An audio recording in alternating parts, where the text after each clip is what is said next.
आएगा वो बताएंगे आज आपको क्या सस्ता ऑप्शन में ग्रैब करना है। एफएनओ सुपरस्टार आज होगा राजेश पालविया जी के सौजन्य से, वो लेके आएंगे चार का चमत्कार मानस के सौजन्य से आएगा। और mid cap fund Narendra Solanki साहब आज समझाएंगे कि मिड कैप में उनकी नजरें निगाहें कहां पर है।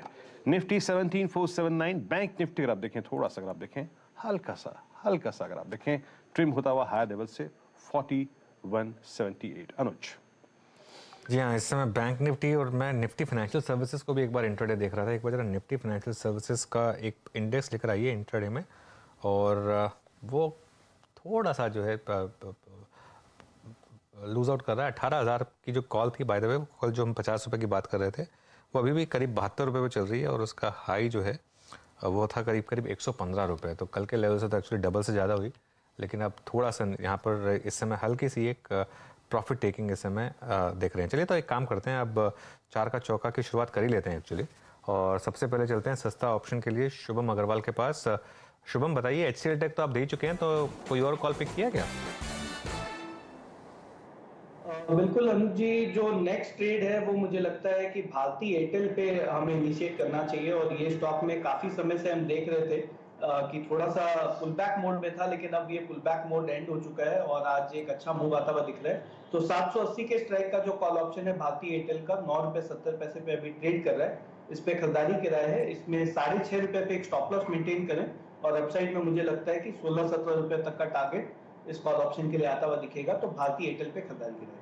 ओके, भारती एयरटेल 780 की कॉल। भारती एयरटेल अभी काफ़ी करीब है लाइफ टाइम हाई के। इनफैक्ट भारती एयरटेल बहुत ही स्ट्रॉन्ग स्टॉक रहा है, कभी गिरता ही नहीं है स्टॉक। मार्केट में इतनी बार वीकनेस आई है, एक स्टॉक जो ऑलमोस्ट जैसे कहते हैं कि एक अटूट है उससे, मतलब एक इम्यून है उससे, वो भारती एयरटेल है। 781 इस समय तो शुभम उसकी एक कॉल ले रहे हैं। ये हो गया आपका सस्ता option.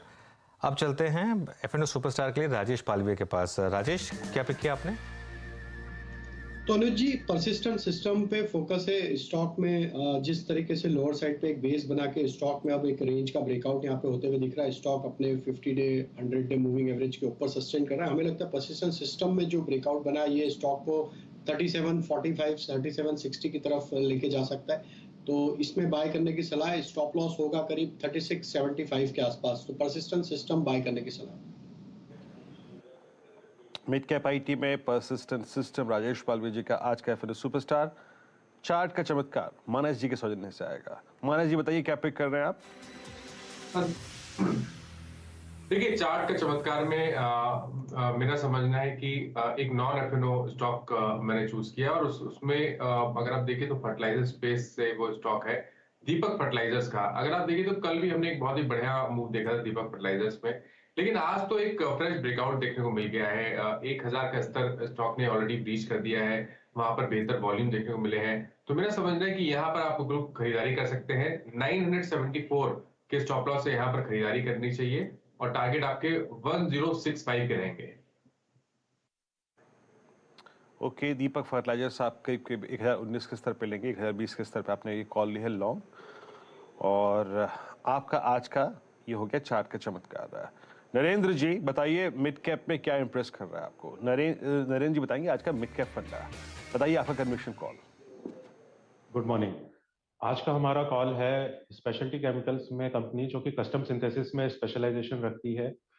This company is almost 40 years old, और इनका photo chemistry and flow chemistry में स्पेशलिटी है, backed by a strong R&D team, and company has also done major capex, and company is set to ramp up its production facilities. Company के 7 products pipeline में है इसी साल के लिए, और 90 प्रोडक्ट्स हैं फ्यूचर के लिए ready to launch at various stages of development. Company का नाम है अनुपम रसायन लिमिटेड। ये हमारी बाय की सलाह रहेगी 940 के टारगेट से। ओके, अनुपम रसायन पर बाय है इस समय। ये 727 का इस समय भाव है इसका। बहुत इंटरेस्टिंग फेज़ में है इस समय मार्केट, क्योंकि एक जो मिड कैप में आप हल्की सी डिक्लाइन देख रहे थे, वहाँ से एक थोड़ा सा रिवर्सल आ रहा है, और आज रिलायंस कुछ अच्छा करने के मूड में। इनफैक्ट रिलायंस क्या थोड़ी ज़्यादा चर्चा हो रही है, क्योंकि सबसे ज़्यादा कंट्रीब्यूट कर रही है। और हालांकि वो डिस्क्लेमर हम बार बार चलाते हैं, क्योंकि हम ये चैनल इसको रिलायंस ओन करता है, लेकिन क्योंकि बहुत बड़ा मूव रिलायंस की वजह से आ रहा है, इसके लिए इसको बार बार रिविजिट किया जा रहा है आज। और उसके अलावा देखिए भारतीय एयरटेल की बात हुई थी, इस समय बात करते करते वो 784 भारतीय एयरटेल का हाई है 816, करीब करीब 2% ही दूर रह गया अब उससे। और उसके अलावा और बाकी स्टॉक्स पे नज़र रखते हैं। कोटक महिंद्रा बैंक को एक बार लेकर आइए। कल शो में कोटक महिंद्रा बैंक पर हम बात कर रहे थे। कोटक जो है बार बार इस कंजेशन जोन में आके थोड़ा सा घूम जाता है, लेकिन पिछले 3-4 दिन से कोशिश कर रहा है कि इस कंजेशन जोन से बाहर आए। तो यहाँ पर एक अच्छा खासा मूव आप इस समय देख रहे हैं। और F&O के स्टॉक्स की 2-3 स्टॉक की बात कर लेते हैं। इंडिया मार्ट जो हमने डिस्कस किया था, जब मैंने उसको पिक किया था तब 4500 के करीब था, अभी 4600। तो एक 100 रुपये का मूव इंडिया मार्ट में आया पिछले कुछ मिनटों में। तो बड़ा मूव वहाँ पर। कैनफिन होम्स में आज अच्छा खासा मूव आ रहा है। कैनफिन होम्स मार्केट अब फोकस कर रहा है नंबर्स पर, बजाय इसके कि जो मैनेजमेंट का इशू था। और अब देखिए बैंक निफ्टी और अब देखिए निफ्टी 17,492 पर निफ्टी इस समय। 17,500 निकलेगा कि नहीं, ये बहुत बड़ी बात होगी, देखने वाली बात होगी। 17,500 अगर हुआ तो थोड़ा बाजार में आज दिवाली से पहले दिवाली हो जाएगी। और ये देखिए जो हम बात कर रहे थे, दिवाली से पहले दिवाली बाजार में 17,500 के बहुत करीब। राजेश सातपुते जी ने एक फ्रेश कॉल आइडेंटिफाई किया, तो चलिए उनके पास चलते हैं। राजेश जी। अनुज जी, देखिए मेरे हिसाब से आज बैंकिंग पे ही फोकस रखेंगे। इंडसइंड बैंक मुझे अच्छा लगता है।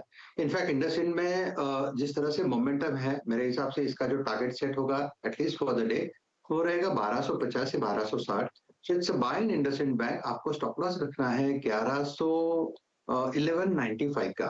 तो 1195 के स्टॉप लॉस के साथ बाय करें IndusInd bank, target 1250।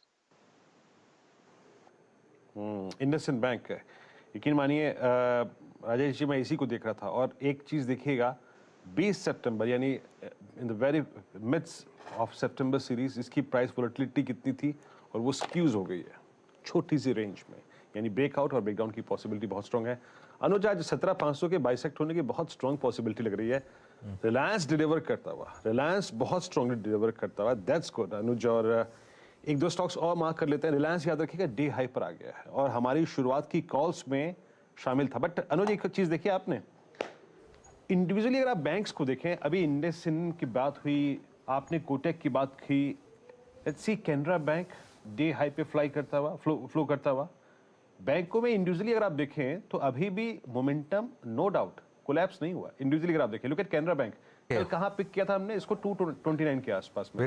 Viren 17,500 Nifty ने अभी क्रॉस किया है। 17,504 इनफैक्ट अब हम निफ्टी पर हैं। तो 17,500 के पार निफ्टी निकल गया है। और ये देखिए बाजार में इस समय दिवाली से पहले दिवाली का माहौल है। और इनफैक्ट अब ये जो निफ्टी है ये इसलिए भी इम्पोर्टेंट है क्योंकि अभी अपने ऑल टाइम हाई से सिर्फ 6% दूर रह गया है, करीब 17,500। ऑल टाइम हाई 18,600 है, जो कि हमने अक्टूबर 2021 में बनाया था। कई बार हम भूल जाते हैं कि मार्केट में जो एक साल से कंसोलिडेशन चल रहा है। और ये जो अभी रीसेंट हाई थे, एक बार रीसेंट हाई जो थे वो करीब करीब बने थे हमारे 18,070 के करीब। तो अब हम आ गए हैं करीब करीब 17,501 पर। तो बड़ा मूव इस समय आ रहा है। और एक रिलायंस की बात हुई थी, उसमें तो है ही मूव। उसके अलावा और भी 2-3 स्टॉक्स हैं जिसमें इस समय डेज हाई बन रहे हैं। मारुति जो बात हुई थी सुबह 2% ऊपर मारुति। ब्रिटानिया का स्टॉक लेकर आइए, कोटक महिंद्रा बैंक लेकर आइए। अच्छा मूव आ रहे हैं थोड़े आईटी स्टॉक्स में वापस। टीसीएस खासतौर से एक अच्छा खासा मूव आपको डिलीवर कर रहा है। टीसीएस करीब करीब 1.5% ऊपर है।